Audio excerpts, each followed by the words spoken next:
आप देख रहे हैं हल्ला बोल। आपके साथ मैं हूं अंजना ओम कश्यप। तालिबान पर मोदी का माइंड गेम, हम आज हल्ला बोल में इसी पर चर्चा करेंगे। लेकिन इससे पहले इस वक्त की बड़ी खबर आपको बता दें, ब्रिक्स देशों की बैठक चल रही है जिसमें प्रधानमंत्री मोदी ने तालिबान मुद्दा उठाया। BRICS at 15 intra BRICS cooperation for continuity, consolidation and consensus. ये 4 C एक प्रकार से हमारी ब्रिक्स भागीदारी के मूल सिद्धांत है। हमने BRICS counter terrorism action plan भी एडॉप्ट किया है। तो इंतजार रहेगा कि इस पर पीएम क्या कहते हैं। अफगानिस्तान को लेकर पूरी दुनिया में खलबली मची हुई है। आतंकियों की सरकार बनने के बाद पाकिस्तान और चीन बेहद खुश हैं और इसी वजह से भारत की चिंता बढ़ रही है। लेकिन हिंदुस्तान ने भी चक्रव्यूह तैयार करना शुरू कर दिया और प्रधानमंत्री मोदी ऐसी कूटनीति तैयार कर रहे हैं कि तालिबान की सारी ताकत हवा हो जाएगी। आइए आपको जल्दी से अपनी ये रिपोर्ट दिखा देते हैं, फिर चर्चा की शुरुआत करेंगे।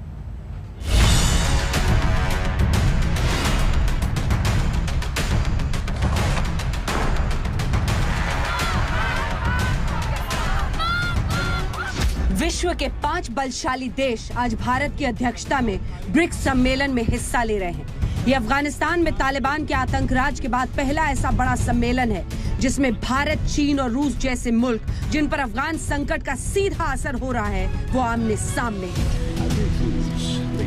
बैठक में रूसी राष्ट्रपति व्लादिमीर पुतिन, चीनी राष्ट्रपति शी जिनपिंग, दक्षिण अफ्रीका के राष्ट्रपति सिरिल रामफोसा और ब्राजील के राष्ट्रपति जैर बोल्सोनारो भी शामिल हो रहे हैं। लेकिन जिन 3 चेहरों के एक एक शब्द पर विश्व की नजर होगी वो है प्रधानमंत्री नरेंद्र मोदी, रूसी राष्ट्रपति व्लादिमीर पुतिन और चीनी राष्ट्रपति शी जिनपिंग।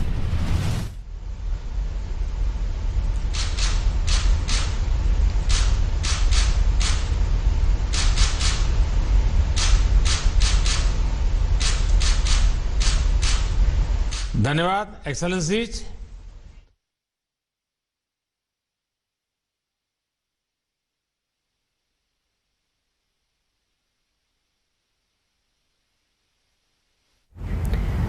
तो सुना आपने, प्रधानमंत्री नरेंद्र मोदी ने वहां पर अध्यक्षता की, शुरुआत की। जो क्षेत्रीय मुद्दे हैं उनको भी उठाएंगे, इन सब का भी संकेत दिया। अपनी ये रिपोर्ट आपको एक बार जरा दिखा देते हैं क्योंकि उससे आपको समझ में आ जाएगा कि क्या मुद्दे हैं। फिर चर्चा की शुरुआत हम करेंगे इसी मुद्दे पर।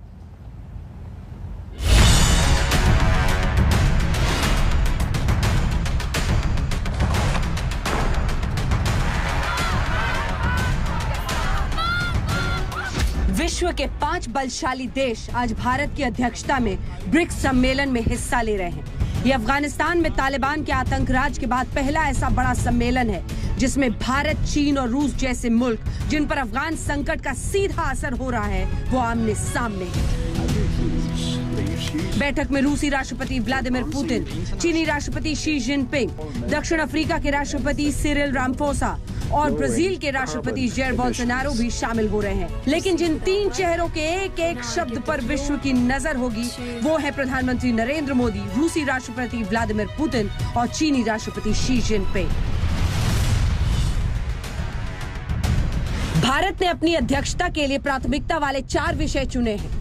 इनमें बहुपक्षीय प्रणाली में सुधार, आतंकवाद का मुकाबला, कोविड-19 महामारी के प्रभाव और लोगों से लोगों के बीच संपर्क को बढ़ावा देना शामिल है। सबसे पहले बात ब्रिक्स में भारत की प्राथमिकता की और रूस के नजरिए की। इनमें आतंकवाद और तालिबान सबसे ऊपर होगा। पड़ोस में आतंक की सरकार बनने से भारत की चिंता बढ़ी है। प्रधानमंत्री नरेंद्र मोदी ने कई अंतर्राष्ट्रीय मंचों पर दुनिया को चेताया है कि गुड एंड बैड टेररिज्म की मानसिकता मानवता के खिलाफ है। आतंकवाद हमारे समय की एक बड़ी चुनौती है। यह खतरा एक देश या एक क्षेत्र के लिए नहीं, ये खतरा पूरी मानवता के लिए है। आतंकवाद की स्टेट स्पॉन्सरशिप सबसे बड़ा खतरा बना हुआ है। यह बहुत बड़ा दुर्भाग्य है कि लोग अभी भी गुड टेररिस्ट और बैड टेररिस्ट का भेद करने की गलती कर रहे हैं। ब्रिक्स बैठक से पहले मोदी डिप्लोमेसी के तहत अफगानिस्तान पर भारत ने रूस से बात भी की है। कल ही भारत और रूस के राष्ट्रीय सुरक्षा सलाहकारों की दिल्ली में बैठक हुई। इससे पहले प्रधानमंत्री मोदी ने रूस के राष्ट्रपति पुतिन से भी फोन पर बात की। तालिबान पर भारत रूस साथ है, लेकिन तालिबान का मददगार चीन अकेला पड़ गया है। The situation in Afghanistan is not that easy, is not that predictable, and we feel that this nation is sick of war, is sick of bloodshed. That this nation needs time to introspect, time to recuperate. Let's give it some time. It is maybe too early to talk. और अब बात चीन की करते हैं। गलवान में झड़प के बाद दूसरी बार पीएम मोदी और चीन के राष्ट्रपति शी जिनपिंग आमने सामने होंगे। अब देखना है कि ब्रिक्स के मंच पर तालिबान पर चीन का रुख क्या होता है। चीन ने जहां अमेरिका के आनन फानन में अफगानिस्तान छोड़ने से पैदा हुई अराजकता पर तंज किया है, वहीं उसने तालिबान की अंतरिम सरकार का स्वागत भी किया है। चीन तालिबान की ओर से अंतरिम सरकार की घोषणा और जरूरी पदों पर तैनाती की काफी महत्व देता है। इससे अफगानिस्तान में 3 हफ्तों से अधिक की अराजकता खत्म हो गई है। अब जरूरी है कि देश में व्यवस्था कायम हो और उसका पुनर्निर्माण किया जाए। चीन ने अफगानिस्तान को $31 मिलियन की तत्काल मदद देने का वादा किया है, लेकिन ये मदद पैसों के तौर पर नहीं होगी, बल्कि अनाज, सर्दी के लिए जरूरी सामान, वैक्सीन और दवाइयों की शक्ल में होगी। चीन को लेकर अफगानिस्तान के रुख को अमेरिकी राष्ट्रपति बाइडेन ने अपने नजरिए से देखा है। उनके मुताबिक तालिबान से चीन को दिक्कत है, इसलिए चीन तालिबान के साथ सामंजस्य बिठाने में लगा है।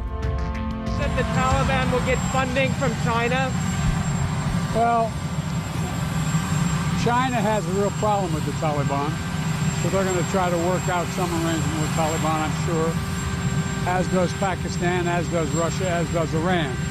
They're all trying to figure out what do they do now. So it'll be interesting to see what happens. चीन को लेकर बाइडेन का इशारा समझना ज्यादा मुश्किल नहीं। दरअसल चीन को डर है कि तालिबानी सरकार बनाने के बाद जिहादियों का अगला निशाना कहीं उनका शिनजियांग प्रांत न हो। यहाँ मुस्लिम अल्पसंख्यकों पर चीन की ज्यादती की खबरें आती रहती हैं। उसे ये चिंता सता रही है कि कहीं उइगर मुसलमानों के समर्थन में आतंकी गुट शिनजियांग में घुसपैठ न कर ले। दूसरी तरफ वो अपने बेल्ट एंड रोड इनिशिएटिव को भी अफगानिस्तान में महफूज तरीके से आगे बढ़ाना चाहता है। यही वजह है कि वो तालिबानी सरकार को लेकर नरम रुख दिखा रहा है, लेकिन ये रुख शर्तों से बंधा है। तो क्या जिस तालिबान सरकार में यूएन के ग्लोबल वांटेड लिस्ट के आतंकी, नशे का कारोबार और दूसरी तरफ आतंकवाद, इन 2 मुद्दों पर चिंता जाहिर उन्होंने एक तरह से कर दी है। यानी हम ये मान सकते हैं कि रूस और भारत इस मुद्दे पर एक साथ दिखाई दे रहे हैं और चीन का क्या रुख है, रवैया, इन सब पर चर्चा करेंगे। गौरव भाटिया, राष्ट्रीय प्रवक्ता भारतीय जनता पार्टी के हमारे साथ जुड़ रहे हैं। प्रोफेसर गौरव वल्लभ, प्रवक्ता कांग्रेस पार्टी के, जीडी बख्शी रक्षा विशेषज्ञ के तौर पर जुड़ रहे हैं। अब्दुल समद याकूब, प्रवक्ता पीटीआई, पाकिस्तान तहरीक इंसाफ, इमरान खान की पार्टी के। कमर चीमा, पॉलिटिकल एनालिस्ट भी हमारे साथ जुड़ रहे हैं। सबसे पहले मैं आपके साथ गौरव भाटिया शुरुआत करना चाहती हूँ। क्या संकेत हम माने, क्षेत्रीय मुद्दों पर चर्चा जरूरी है, क्या हम माने कि आतंकवाद और इन तमाम मुद्दों पर खुलकर यहां पर बात होगी? और जो चिंता व्लादिमीर पुतिन ने जाहिर की है खुलकर, क्योंकि हमारे एनएसए ने उनके एनएसए से बीते दिन यहां पर मुलाकात भी की थी, आतंकवाद का गढ़ और उसके समर्थक देशों पर सीधे हिंदुस्तान की नजर है। गौरव भाटिया। अंजना जी, देखिए, जो बात मैं कहूंगा कुछ लोगों को आपके इस शो में मिर्ची जरूर लग सकती है, लेकिन ये गर्व की बात है कि आज भारत उस श्रेणी में है जहां पे वो it is not led, it leads from the front. और जिन देशों की हम बात कर रहे हैं ये अपने आप में पूरे विश्व में सबसे मजबूत देश माने जाते हैं। इसकी अध्यक्षता आज भारत कर रहा है, तो ये हमारे लिए गौरव का एक क्षण है। और जैसा आपने इंट्रोडक्शन में बताया कि आतंकवाद एक बड़ा मुद्दा रहेगा, और श्री नरेंद्र मोदी जी ने, चाहे वो यूनाइटेड नेशंस जनरल असेंबली हो, चाहे उनकी जो विदेश यात्रा हो, अमेरिका से बातचीत हो, क्वाड हो या ब्रिक्स हो, यहाँ पे आतंकवाद का मुद्दा प्रखर रूप से उठाया है। और जैसा आपने बताया, व्लादिमीर पुतिन जी ने भी अभी आतंकवाद और जो खेती होती है ड्रग्स की, उस मुद्दे को उठाया है। इसको देख के एक सेकंड आपको टोक रही हूँ गौरव जी, एक सेकंड टोक रही हूँ, जल्दी से सुना देते हैं। व्लादिमीर पुतिन ने जो वहां पर कहा है वो हमारे पास आ गया है, जरा सुना देते हैं दर्शकों को, उसके बाद उस पर बातचीत करें। Global security has faced serious challenges and the system of strategic stability has gone all downhill. Outstanding regional conflicts haven't stopped. On the contrary, they have erupted again, becoming more violent. US and its allies' withdrawal from Afghanistan has led to a new crisis, and it's still unclear how this will affect regional and global security. That's why it is for good reason that our countries have paid special attention to this issue. Evidently, Russia, just like its BRIC partners, has consistently spoken for establishing a long-awaited peace and stability on the Afghan soil. तो रूस ने एक तरफ से तंज इस बात पर भी किया है कि अमेरिका के वहां से जाने के बाद एक संकट पैदा हुआ है, और उसके बाद उन्होंने कहा है कि जो नशे का आतंकवाद का पूरा मुद्दा है उसको खुलकर उन्होंने बताया। 2 लाइन में अपनी बात पूरी कीजिए गौरव जी। धन्यवाद। तो अंजना जी, इसीलिए आज ये जो समिट हो रही है बहुत महत्वपूर्ण है, क्योंकि जब से तालिबान ने अफगानिस्तान में अपना राज स्थापित किया है उसके बाद ये पहली स्तर की इतनी बड़ी बैठक हो रही है।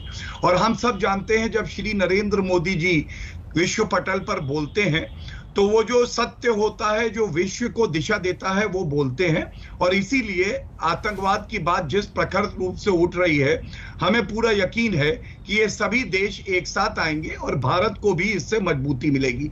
दूसरी बात एक बड़ी जो बदली है वो ये है कि भारत अब बराबरी से एक नेतृत्व क्षमता दिखाता है, जो हमारे लिए अच्छा है। और कुछ आतंकवादी देश हैं विश्व में जिनका नाम लेना भी आवश्यक नहीं है, क्योंकि सब जानते हैं वो इस जो बड़ा मंच है उसका हिस्सा नहीं है।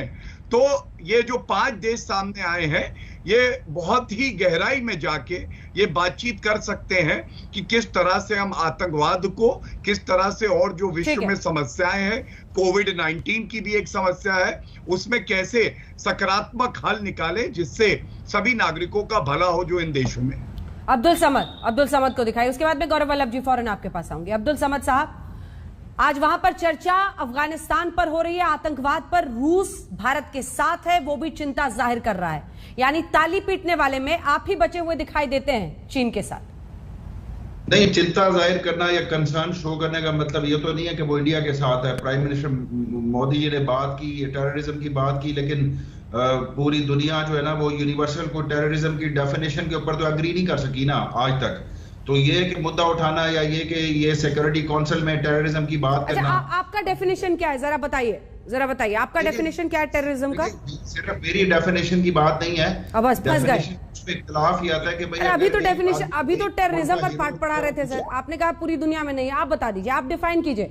अब्दुल समद, इमरान खान की पार्टी के तहरीके इंसाफ के, आज विश्व को बताएंगे कि टेररिज्म का डेफिनेशन क्या है। मैंने आपसे कहा कि मेरी डेफिनेशन मैटर नहीं करती। डेफिनेशन जो है तो डेफिनेशन आपके दिमाग में होगा ना, आपको भी कुछ तो आतंकवाद लगता होगा ना। आतंकवाद नाम की चीज अगर है तो क्या है वो आपकी नजर में? देखें अभी अगर मैं आपसे ये कहूं कि जी कश्मीरी मुजाहिद, कश्मीरी फ्रीडम फाइटर्स, आप कहेंगे टेररिस्ट। फिर आप आ जाएंगे चाइना के ऊपर कि अगर वहां के मुसलमान अगर लड़े, आप कहेंगे कि जी वो चाइना कहेगा टेररिस्ट है, आप कहेंगे फ्रीडम फाइटर है। आपकी समझ तो बड़ा कमजोर है, आप एक छोटे से वर्ड का डेफिनेशन ही दे पा रहे हैं। अगर आप कहेंगे, मैं कहूंगा, हम कहेंगे, तुम कहोगे, छोड़िए ना इन बातों को, बेकार की बातें हैं ये। मुझे बताइए सर, टेररिज्म, अब्दुल समद साहब, एक ऑनेस्ट आपसे, मैं एज अ जर्नलिस्ट आपसे एक ऑनेस्ट क्वेश्चन कर रही हूं, उसका एक ऑनेस्ट जवाब दीजिए। आपकी नजर में टेररिज्म का डेफिनेशन, उसकी परिभाषा क्या है? मैं बड़ा स्पेसिफिक हो जाता हूं। आपके नजदीक तालिबान दहशतगर्द है, ब्रिक्स में शामिल, रशिया के मुताबिक टेररिस्ट नहीं है, चाइना के मुताबिक टेररिस्ट नहीं है। अल्टीमेटली वो जाकर जलेबियां तलने लगे सर, कर लेंगे। मैं आपसे कह रही हूं टेररिज्म का डेफिनेशन क्या है? जब कोई दुनिया एक मुत्तफिक नहीं हो सकी तो मेरे ऊपर आप आ जाएंगे जी, मैं तो फिर ये कहूंगा कि नहीं जी तालिबान दहशतगर्द नहीं। आप कहेंगे जी उसामा बिन लादेन दहशतगर्द है, मैं कहूंगा नहीं है। फिर आप कहेंगे कि जी यूएन डेजिग्नेटेड है, आप कहेंगे, मैं कहूंगा, तुम कहोगे, हम कहेंगे। सर वही टेक 5 आ जाता है कि अब आप टेररिज्म का डेफिनेशन क्या है? टेररिज्म का डेफिनेशन, अगर कोई बंदा अपने पॉलिटिकल असूल के लिए या अपने राइट्स के लिए ये उठाता है, असला उठाता है, अब दुनिया उसको वो मुल्क जिसके खिलाफ उठा रहा होता है वो तो टेररिस्ट उसको कहेगा, लेकिन मेरे जैसा बंदा उसको कहेगा कि वो अपने हक के लिए लड़ रहा है। इसलिए आप मेरे ऊपर ना आए कि भाई मैं उसको टेररिस्ट क्या समझता हूं। हक के लिए चलाई जा रही है। अगर कोई स्टैंप ऐसा होता ना सर जो कि लग जाता ठप्पा एक्सपोज्ड, इससे ज्यादा कुछ नहीं हो सकता। आपके बारे में मैं क्या कहूं। अब्दुल समद साहब, एक बार फिर से आपको मौका देती हूं, टेररिज्म की परिभाषा बताइए। मैं अगेन आप मुझे उस पर फंसाएंगे कि टेररिज्म की डेफिनेशन, मैं कह रहा हूं कि मेरे नजदीक तो मैं तो ये भी कह दूंगा कि जिनको आप इवन यूनाइटेड नेशंस टेररिस्ट कह देता है, मेरे नजदीक नहीं है वो टेररिस्ट। जिनको आपने 780 लोगों को आपने ग्वांटानामो में बंद किया, एक सेकेंड भाटिया जी सुनिएगा, ग्वांटानामो में आपने कैद किया, कहानियां मत सुनाइए सर, सिर्फ आप 16 लोगों को कन्वे किया। ये कहानी, ये बेड टाइम स्टोरीज नहीं चाहिए हमें। मैं आपसे सीधा पूछ रही हूँ, टेररिज्म की परिभाषा बताएं अब्दुल समद, पाकिस्तान की पीटीआई के। हम तो कंफ्यूज नहीं है इस मामले में, का डेफिनेशन बताइए। इंडिया कंफ्यूज है, इंडिया से आवाजें उठ रही हैं कि तालिबान दहशतगर्द हैं या नहीं है। जो प्रो बीजेपी है वो कह रहे हैं कि जी दहशतगर्द हैं, जो प्रो कांग्रेस है वो कह रहे हैं दहशतगर्द नहीं है। आपके अंदर से आवाजें उठ रही है कि उनको एंगेज करना चाहिए, एक तबका कहता है कि जी एंगेज नहीं करना चाहिए। कंफ्यूज तो आप लोग हैं टेररिज्म को लेकर। अब आपको भारत के 3 लोग टेररिज्म का डेफिनेशन बताएंगे और आप ध्यान से सुनेंगे, क्योंकि आप ध्यान से नहीं सुनते, इसी वजह से आप 2 लाइनों में टेररिज्म नहीं डिफाइन कर पा रहे हैं। कमर चीमा साहब भी हंस रहे हैं। अब रुकिए सर, आप अब्दुल समद साहब प्लीज रुकिए। भारत के 3 लोग आपको अब टेररिज्म का डेफिनेशन बताएंगे। गौरव वल्लभ, टेररिज्म का डेफिनेशन इनको बताइए जरा। टेररिज्म वो है जो ये लोग बार बार कश्मीर में फैलाते हैं, उसे ही आतंकवाद कहते हैं। शॉर्ट में आपको मैंने बता दिया। देखिए अंजना जी, बहुत गंभीर मुद्दे पे बात हो रही है।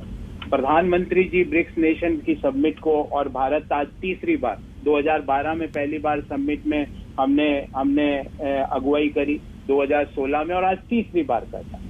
एक चीज पूरे दुनिया को और हिंदुस्तान के हर व्यक्ति को समझ में आ गई कि जो अफगानिस्तान में तालिबान की जो सरकार बनी है वो एक आईएसआई स्पॉन्सर्ड प्रॉक्सी सरकार, उसकी चाबी आईएसआई और पाकिस्तान के पास है। जब वहां पे एक आतंकवादी होम मिनिस्टर बन जाता है अफगानिस्तान का, तो वो आतंकवादी मोस्ट, जिसको हम कहते हैं ग्लोबली डेजिग्नेटेड टेररिस्ट, अगर अफगानिस्तान का गृह मंत्री बन जाता है तो ये टेररिस्ट सरकार है, ये तालिबान की सरकार नहीं, ये पाक के पास इसकी चाबी। अब रही बात, आज आ जाते हैं ब्रिक्स से। देखिए, मैं 1 to 1 इन लोगों से नहीं करना चाहता, मेरा और मेरे मुल्क का एक स्तर है, मैं 1 to 1 कभी भी इन लोगों से नहीं करना चाहता, क्योंकि ना तो मेरे मुल्क का बौद्धिक स्तर के मुकाबले में ये खड़े हो सकते हैं, ना आर्थिक स्तर पर, ना सामाजिक स्तर पर, और ना मैं चाहता हूं कि आज तक जैसे बड़ा प्लेटफॉर्म इन लोगों को दिया जाए। मैं तो ये मानता हूँ व्यक्तिगत रूप से। तीसरी बात, मैं ये चाहता हूँ कि प्रधानमंत्री जी, भारत के प्रधानमंत्री जी आज पर्यायवाची शब्दों का इस्तेमाल ना करके सीधी सरल बात बताएं, दुनिया को क्लेरिफाई करें, क्योंकि एकमात्र पहले 10 इमर्जिंग नेशंस में एकमात्र हमारा मुल्क है जो अभी तक खामोश है, पॉलिसी में अभी तक क्लैरिटी नहीं। आज बताएं कि ये तालिबान की सरकार आतंकवादियों की सरकार है, तो इनकी कोई हैसियत नहीं है, इनकी कोई औकात नहीं है कि वो कश्मीर के मुद्दे पे आके बोलने की हिमाकत, उनकी हिम्मत कैसे हो गई Anjana ji? How dare they can say कि मैं कश्मीर में बोलूंगा? ये आतंकवादी बताएंगे हमको, हिंदुस्तान को, कि कश्मीर में हम मध्यस्थता करेंगे। हमारे प्रधानमंत्री जी को कठोर से कठोर शब्दों में इसकी भर्त्सना करनी चाहिए। जो चीन, जो कोई दूसरा मुल्क उनके साथ खड़ा है वो उनकी प्रॉब्लम है, पर आपको आज diplomacy is not no policy. अनिर्णय की स्थिति को डिप्लोमेसी नहीं कहते हैं। आज प्रधानमंत्री जी को इन सब लोगों को इस प्लेटफॉर्म पे ऐसा करारा जवाब देना चाहिए कि ये जो 2-3 कार्टून रोज आपके टीवी पे आते हैं, ये कार्टून कभी ना दिखे। ठीक है, जेडी बख्शी, टेररिज्म का डेफिनेशन जरा इनको बता दीजिए। देखिए, मैं टेररिज्म का डेफिनेशन बताता हूँ, जरा ध्यान से सुनिए। जो काबुल में आज के दिन सरकार, सो कॉल्ड सरकार बनी है, वो एक टेररिस्ट, क्रिमिनल, ड्रग सिंडिकेट है। ठीक है साहब, इससे बढ़िया टेररिज्म की डेफिनेशन नहीं दूसरी हो सकती कि जो काबुल में है वो टेररिज्म है। Got that clear? बिल्कुल इसमें डाउट नहीं। This is a government of terrorist by the terrorist. ठीक है साहब, अब मैं जरा बात करूं। देखिए, परिप्रेक्ष्य है आज ब्रिक्स का, भारत की चेयरमैनशिप है। क्वाइट ऑब्वियसली जो चेयरमैन होता है उसको अपने मुद्दे इतने नहीं बात करता, वो सबको कैरी टुगेदर करना चाहता है। इसलिए प्रधानमंत्री जी ने बड़े ही नॉन कंट्रोवर्शियल तरीके में स्टार्ट किया है। ये कॉन्फ्रेंस अभी खत्म नहीं हुई साहब, लेकिन स्टार्ट में ही उन्होंने इशारा दे दिया था। देखिए, चेयरमैनशिप भारत के पास, ठीक है। जो राष्ट्रपति पुतिन है वो खुलकर ओपनिंग स्टेटमेंट में डायरेक्ट आ गए अफगानिस्तान के मुद्दे पर, और उन्होंने जो शब्दावली का इस्तेमाल किया है, मैं आपको भी तरह दोहरा दूं, strategic stability going downhill, serious challenges to security have erupted again, new crisis, right? Our country is paying special attention.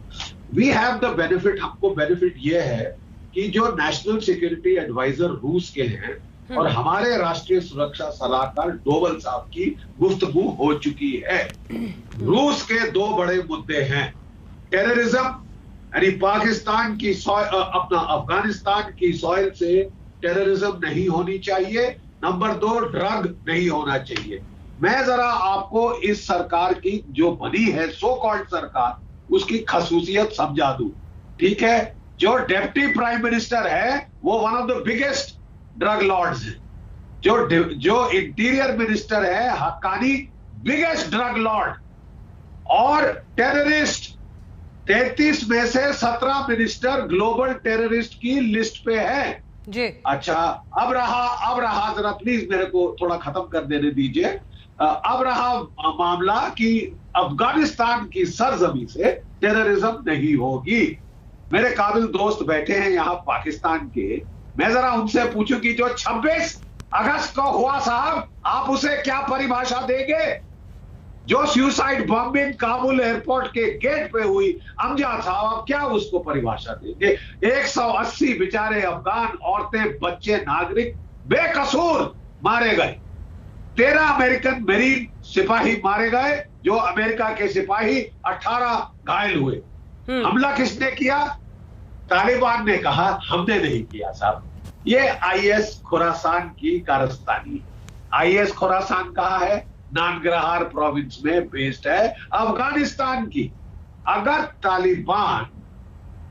Taliban क्या गारंटी दे सकता है कि अब वो राज में है और आईएस खुरासान और हमले नहीं करेगा रूस पे, चीन पे, ईरान पे, भारत पे? और इसीलिए तमाम विश्व इस पर चिंता जाहिर कर रहे हैं। जो बलशाली 5 देश हैं ब्रिक्स बैठक में, उनकी चर्चा हो रही है इसी मुद्दे पर। क्या कुछ और वहां से निकल कर आता है? अभी शुरुआती कमेंट्स आए हैं, हमारी नजर उस पर बनी हुई है। ब्रेक के बाद कमर चीमा मैं आपके पास भी आऊंगी, लेकिन उससे पहले गौरव भाटिया आपको फिर से टेररिज्म की परिभाषा, आतंकवाद की परिभाषा बताएंगे अब्दुल समद। ध्यान से सनद के साथ सुनिए। तालिबान पर मोदी का माइंड गेम, आप देख रहे हैं हल्ला बोल में ये बहस, लेकिन जो सबसे बड़ी बात आज रूस के राष्ट्रपति व्लादिमीर पुतिन ने ब्रिक्स सम्मेलन में कही है वो ये कि तालिबान की सरकार बनने के बाद आतंक का खतरा पड़ोसी देशों के लिए नहीं बनना चाहिए। आइए जरा आपको सुना देते हैं उन्होंने क्या कहा है, फिर चर्चा आगे भी चले। US and its allies' withdrawal from Afghanistan has led to a new crisis, and it's still unclear how this will affect regional and global security. That's why it is for good reason that our countries have paid special attention to this issue. Meanwhile, we are all interested in Afghanistan's ceasing to be a threat to the neighbors. Afghanistan को अपने पड़ोसी देशों के लिए खतरा नहीं बनना चाहिए। अब्दुल समद साहब तो गौरव भाटिया परिभाषा जानने से पहले ही चले गए, लगता है किताबें खोल के पढ़ेंगे, इसलिए अच्छा है अब सिर्फ कांग्रेस और बीजेपी के ही प्रवक्ता हमारे साथ जुड़े हुए हैं, अब हम लोग खुलकर बातें कर सकते हैं। सवाल मेरा आपसे ये है, जो पूछ रहे थे गौरव वल्लभ, उनका कहना है कि भारत को बड़ी ठोस नीति के साथ आगे बढ़ना होगा। जिस सरकार में यूएन का डेजिग्नेटेड ग्लोबल टेररिस्ट है उसको लेकर तो सख्ती दिखानी ही पड़ेगी। देखिए अंजना जी, जो अभी आपने न्यूज बताई उससे एक बड़ी बात सामने आती है। अब तक ऐसा माना जा रहा था कि क्या रूस मान्यता देगा तालिबान को, लेकिन अभी व्लादिमीर पुतिन जी का जो वक्तव्य सामने आया है तो ऐसा कुछ नहीं कहा गया, बल्कि जो भारत का स्टैंड रहा है वही बात रूस भी दोहरा रहा है। और ये मैं तब कह रहा हूं कि अगर हमें अकेले भी आतंकवाद का सामना करके उसको परास्त करना पड़े तो भारत सक्षम है श्री नरेंद्र मोदी जी के नेतृत्व में। अब क्योंकि पाकिस्तानी लोग जो हैं हमारी डिबेट में नहीं है, तो मैं गौरव वल्लभ जी की जो उत्तर दूंगा वो अलग तरीके से दूंगा। आज हमारी ताकत क्या है, मैं सकारात्मक रूप से बताना चाहूंगा। बराबर से सबसे बात करते हैं, एजेंडा भारत सेट करता है और लीड करते हैं। और अंजना जी आप मुझे बताइए, पाकिस्तान के संदर्भ में क्या यूनाइटेड नेशन जनरल असेंबली में दो टूक शब्दों में नरेंद्र मोदी जी ने यह नहीं कहा था पूरे विश्व को कि गुड टेररिज्म बैड टेररिज्म कुछ नहीं होता है? क्या यह सत्य नहीं है कि स्वर्गीय सुषमा स्वराज जी ने यह कहा था कि अगर टेररिस्तान कहीं है तो वो पाकिस्तान है? क्या यह सच नहीं है कि FATF के ग्रे लिस्ट में पाकिस्तान आया है क्योंकि भारत ने प्रयास किया और यह हम सबकी जीत है? क्या यह भी सत्य नहीं है कि एक ऐतिहासिक ठोस कदम उठाया गया, अनुच्छेद 370 को हटाया गया और पाकिस्तान ने चीन की मदद से चाहा कि यूनाइटेड नेशन सिक्योरिटी काउंसिल में एक प्रस्ताव पारित हो, जो कि नहीं हुआ? यह हमारी कूटनीतिक जीत है। अब दूसरी तरफ चीन की बात करते हैं। कुछ लोगों को यह लगता है कि चीन बहुत मजबूत है, वो MOU करते हैं, अग्रीमेंट करते हैं, लेकिन आज जो MTCR ये रेजीम है इसका भारत सदस्य है लेकिन चीन सदस्य नहीं है। यह भी सत्य है। यह भी सत्य है कि अनुच्छेद 370 का जो मैं उदाहरण दे रहा था, चीन ने प्रयास किया रोकने का लेकिन भारत सफल हुआ। और यह भी सत्य है कि इतिहास में बहुत कम ही ऐसा हुआ है कि चीन की सेना को पीछे जाना पड़ा हो। और गलवान में जो हुआ उसके बाद हमारी वीर सेना ने जो अपनी आंखें दिखाई और राजनीतिक तौर पे उन्हें खुली छूट दी गई तो चीन को पीछे जाना पड़ा। मैं एक उदाहरण और दे दूं किस तरह से सबको साथ में लेके चलने की क्षमता नरेंद्र मोदी जी में है। हम अमेरिका से चिनूक और अपाचे लेते हैं, हम रशिया रूस से S-400 मिसाइल सिस्टम लेते हैं, हम फ्रांस से राफेल ले लेते हैं और इजराइल से जरूरत पड़ती है तो स्पाइस मिसाइल लेते हैं। इसका अर्थ यह है कि भारत की जरूरत आज हर देश को है। हमें जिससे जो लेना होगा कूटनीतिक तरीके से हम वो प्राप्त करते हैं, अपने देश की सुरक्षा को और मजबूत करते हैं। गौरव वल्लभ जी, भरोसा हो रहा है, वो सरकार की तरफ से कह रहे हैं, उपलब्धियां अंजना जी आज दिन नहीं है कि मैं उनका सिलसिलेवार उत्तर दूं, पर मेरा मुख्य मुद्दा क्या है और उस मुख्य मुद्दे के बारे में देश सोचे। मुख्य मुद्दा यह है कि क्यों हमारे प्रधानमंत्री जी चीन को जवाब नहीं दे पाते चीन का नाम लेके, जब चीन ने LAC के हमारी तरफ आके हेलीपैड परमानेंट स्ट्रक्चर बना लिए, तो क्यों प्रधानमंत्री जी सिनोनियम्स और पर्यायवाची ढूंढते हैं? विस्तारवादी। अरे आंखों में आंखें डाल के बोले, लाल आंख छोड़ दीजिए, आंखों में आंखें डाल के बोले, ए चीन तुम्हारी हिमाकत नहीं होनी चाहिए। हिंदुस्तान का हर व्यक्ति बॉर्डर पे खड़ा हो जाएगा अपनी मातृभूमि की रक्षा के लिए। और हमारी फौजों में जितनी हिम्मत है चीन की तो ताकत ही नहीं है।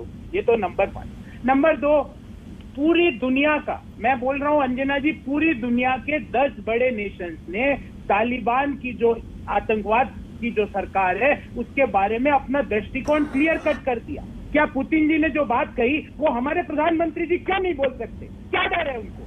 ऐसी क्या उनकी मजबूरी है कि वो नहीं बोल पाए और पुतिन जी को बोलना पड़ा? मोदी जी क्यों नहीं बोल पाए? दुख होता है, दिल में दर्द होता है इस बात का। इसलिए मैं इनसे पूछता हूं कि ये पर्यायवाची और सिनोनियम्स मिलना बंद करे।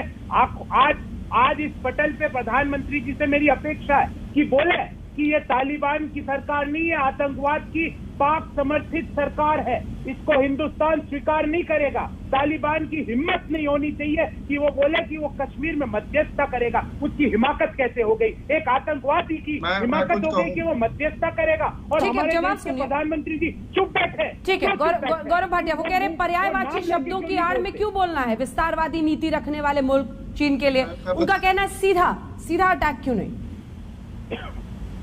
देखिए, पहले तो इन्होंने कहा कि तालिबान की हिम्मत। अरे तालिबान, पाकिस्तान, चीन सब मिल भी जाए ना तो भारत में इतनी ताकत है कि सबक सिखा देंगे और तालिबान को तो सरकार संभाल लेगी। आप मणिशंकर अय्यर और आपके जो अपने नेता हैं दिग्विजय सिंह जो तालिबान का समर्थन करते हो उनको केवल संभाल लीजिए। सोनिया गांधी ने अभी तक एक शब्द तालिबान के खिलाफ नहीं बोला है। लेकिन जो बात आपने उठाई अंजना जी, जब आप अध्यक्षता करते हैं किसी समिट की तो आप एक समन्वय बनाते हैं, आप सबको पहले मौका देते हैं, उसके बाद अपनी भी बात रखते हैं। इतनी जल्दी पता नहीं कांग्रेस को क्यों रहती है। और ये इससे पहले भी एक उदाहरण देता हूं, बार बार टीवी चैनल पे आके अपना स्टैंड स्पष्ट करे भारत सरकार तालिबान पे। मैं पूछता हूं, जो भारत के नागरिक और मूल निवासी फंसे हुए हैं, क्या उनकी जान को खतरे में डाल के अपना स्टैंड स्पष्ट करें? और कूटनीति इनमें कम है, ये नहीं जानकारी रखते होंगे, किसी डिप्लोमैट से पूछिएगा। वेट एंड वॉच पॉलिसी भी कूटनीति का ही हिस्सा है। पहले हम अपना जो स्वार्थ है, अपना हित साधेंगे, उसके बाद तय करेंगे कि आगे क्या करना है। और अंत में ये कहते हैं लाल आंखें दिखाते हैं। अरे बालाकोट एयर स्ट्राइक याद है?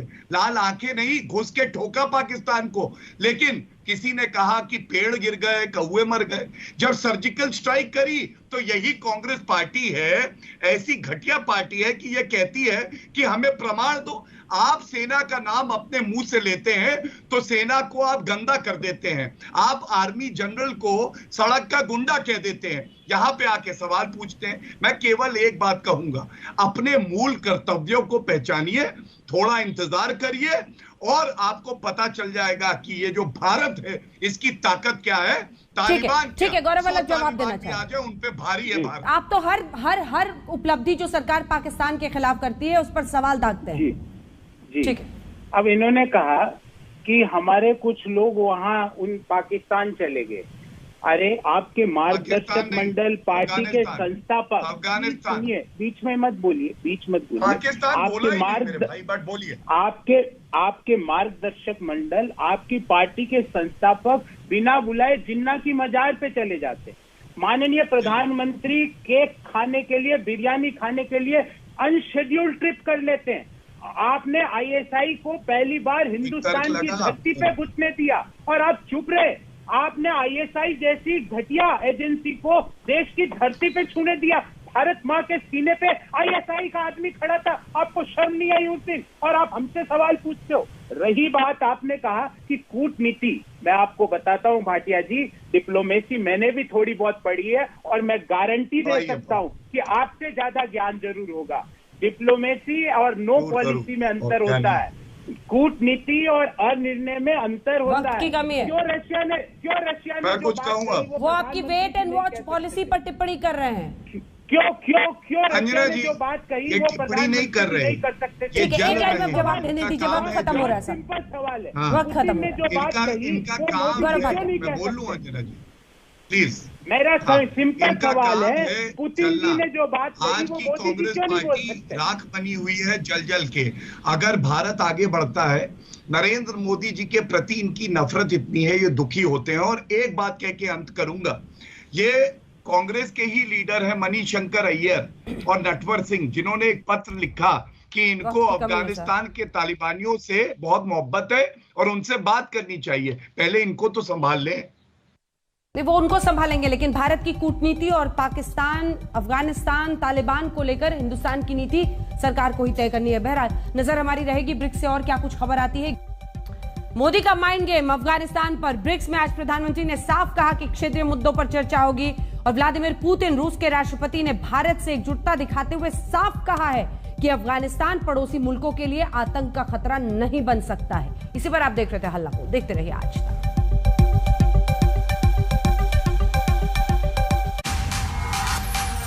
आज तक बेमिसाल 20 साल।